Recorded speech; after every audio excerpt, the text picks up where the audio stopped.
ویسے تو یہ خبر رات سے ہی چل رہی تھی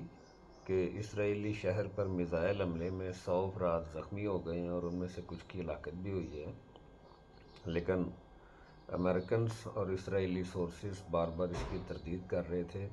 اب یہ BBC اردو کے اوپر ایک کنفرمڈ رپورٹ آ گئی ہے کہ اسرائیلی شہر عراد پر